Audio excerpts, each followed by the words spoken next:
समय में इतने सारे दंगे हुए, मुस्लिम भूल जाएगा? कहाँ भूल तो गए, नहीं भूलेगा। एक और बताता हूँ मैं आपको, एक और बताता हूँ। वो महाराज जी है ना, 18,000 ओबीसी के पद खा गया, नौकरी खा गया। क्या ओबीसी मूर्ख है जो वोट देगा? दलितों को तो डिमोशन किया, तमाम दलित भी तो वोट दे रहे वही हैं। नहीं दे रहे हैं। मैं कह रहा हूँ, सुनिए, 95% पूरा एससी समाज एक झंडे के नीचे है। और मैं इसलिए बता रहा हूँ क्योंकि ये जो समाज है ना भोला भाला, ये बाबा साहब को पढ़ रही है, वो जान रहा है। और बाबा साहब ने अपने वॉल्यूम में, वीर सिंह ने नहीं पढ़ा क्या बाबा? सुनिए, बाबा साहब, मैं बताता हूँ, बाबा साहब अपने वॉल्यूम में एक बात लिख कर गए हैं कि ये शोषित वर्ग, इसका उद्धार कब होगा? ये तब होगा जब ये एक झंडे और एक डंडे के नीचे आएंगे। और वो हमारे पास ये झंडा भी है और ये डंडा भी है। हमारे पास देखिए, एक और बता दूं मैं आपको, हमारे यहाँ पर सीएम और सरकार बनाने की बात है, हम विधायक बनाने वाली बात नहीं कर रहे हैं, हम यहाँ पर सरकार बनाने की बात कर रहे हैं। विधायक बनाओगे तभी तो सीएम। मैं क्या कह रहा हूँ, सुनिए, कोई रोकने वाला नहीं है कि सरकार ना बने, हमारी सरकार बनेगी और निश्चित रूप से बनेगी। आपने 12 में भी कहा था, 17 में। सुनिए, ऐसा मैं बताता हूँ, देखिए ऐसा है कि बहुत कुछ कहा था, समय की नजाकत, समय की चीजें बहुत सारी होती हैं। जैसे जैसे आप वजूद में आते हो, जब आप सबकी बात करते हो, जब आप शिक्षा की बात करते हो, जब आप रोजगार की बात करते हो, जब आप समानता की बात करते हो, जब आप अधिकारों की बात करते हो, तो सारे के सारे मनवादी एक हो जाते हैं। सबकी बात अखिलेश कर रहे हैं। किसने कह दिया? अच्छा, वो करने को तो वो सफेद दाढ़ी वाला भी कर रहा है, वो जुटलेवर भी कह रहा है, लेकिन क्या किया? 15 लाख आपके आ गए, पेट्रोल सस्ता हो गया, नौकरियां मिल गई। ये क्या है? अब क्या है?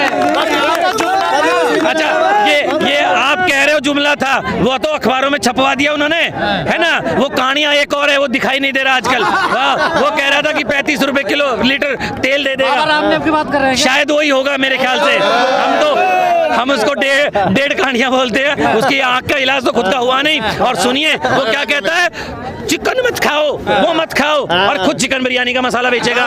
मतलब लाला है वो बिजनेसमैन है, वो सबको गुमराह करके ले गया। अभी भी मैं बता रहा हूं कि मैं आपके चैनल के माध्यम से सभी साथियों को, सभी सम्मानित युवाओं को भी कहूंगा, हमने भंडारी जी, आप बहुत नजर रखते हैं चुनाव पर, क्या समीकरण से कैसे बनाओगे सरकार? रियल चीज बताइए कैसे। सर ऐसा है, मैं वही बात कहता हूँ, जब बहन जी ने एक वोट से उसकी सरकार गिराई थी ना, वाजपेयी की, तो बहन जी ने क्या कहा था? हम अपने पत्ते नहीं खोलते। तो भैया ये रणनीति, हमारा वोट साइलेंट है, हमें हाउलड़ नहीं करना, हमें हाउलड़ नहीं करना, हमें तो चुपचाप हाथी का बटन दबाना है और कुछ नहीं करना। अखिलेश यादव के यहाँ तो जीत पक्की हो गई है। किसकी? नहीं, आप कह सकते हैं, उनको सपने ऐसे ही आते होंगे, लेकिन सपना जल्दी टूट जाएगा। 10 मार्च को सारे पत्ते खुल जाएंगे। विजय रथ निकाल दिया उन्होंने। किसने? अखिलेश यादव। तो एक बात बताइए, बिना चुनाव हुए विजय रथ निकालने वाला मूर्ख होता है कि समझदार होता है? लेकिन अब एक मैं बताता हूँ, उसकी खुद की बहू तो चली गई बीजेपी में, वो सरकार कैसे बना रहा है? तुम मुझे बता तो दो। एक और बताता हूँ, उसके 16 पूर्व विधायक मंत्री जो थे, नेता बड़े बड़े, वो यहीं पर मंच पर देख लेना। अब बताओ कैसे सरकार बन रही है? तो उनके यहाँ भी तो आ रहे हैं। कहाँ पे आ रहे हैं? वो कौन से आ रहे हैं? जो अकेले गए हैं। यहाँ पर बहुजन समाज पार्टी का नेता अकेला जाता है, समाज नहीं जाता। जब आप परिवार वालों टिकट नहीं देंगे तो जाएंगे। क्यों? किसका? देखिए, ये बात सही है। एक मिनट, नहीं सही है आपकी बात, हम परिवारवाद वाले नहीं हैं। हम तो कहते हैं जिसको जनता चाहती है उसको टिकट मिल रहा है। और इस बार है ना, पूरे विश्वास कह रहा हूं, पूरा देश ये तारीफ कर रहा है कि इस बार जो टिकट वितरण हुआ है, गजब का हुआ है, शानदार हुआ है।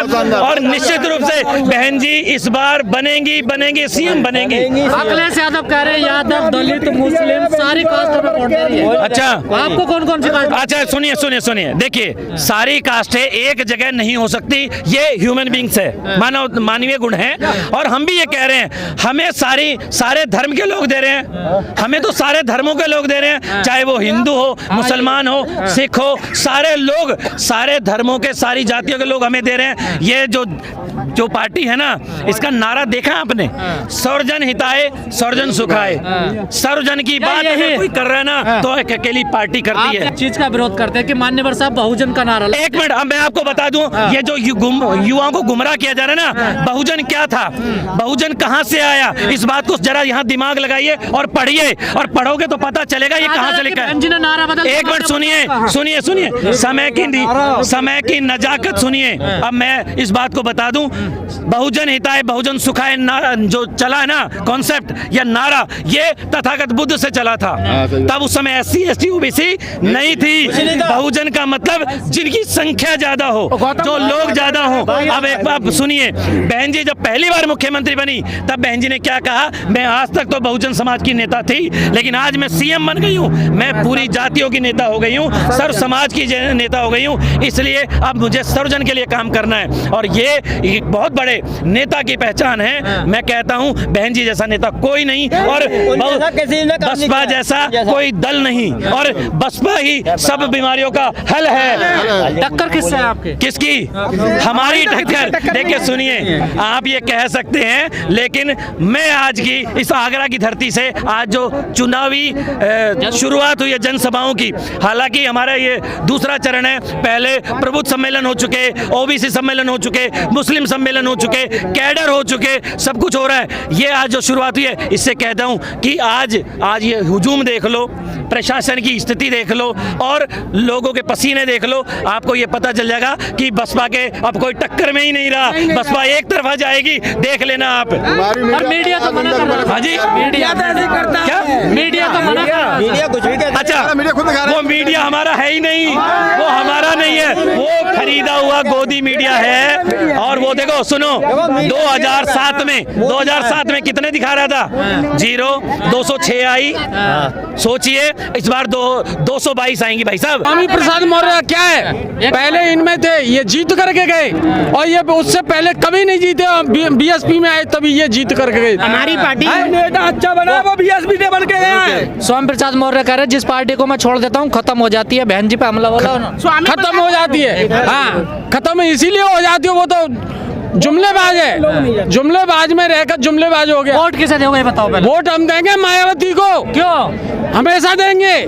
क्या फायदा नजर आता? क्योंकि वो बाबा साहब का मिशन चलाने वाली है, क्योंकि कानून व्यवस्था उनके में, कानून व्यवस्था वो संविधान के अनुसार कार्य करती है, सब कुछ उन्हीं के में। कानून का राज कानून के द्वारा चलता है, इसलिए हम बहन जी को वोट करते हैं। हमारा दलित समाज से लेकर के सर्व समाज पूर्ण रूप से बहन जी के साथ है, और पूर्ण रूप से अब की बार बहुजन समाज पार्टी 300 से पार अधिक कर करके सीटें जीती। अगर पैसा लेती तो उनके साथ कोई ऐसा धन्ना सेठ नहीं है, कोई धन्ना सेठ नहीं है। बदनाम बड़ा किया जाता है। हाँ, कोई बदनाम नहीं है, बदनाम वो कभी पैसा नहीं लेती है। अरे तो क्या एक आदमी चच्चा रे खड़वा होता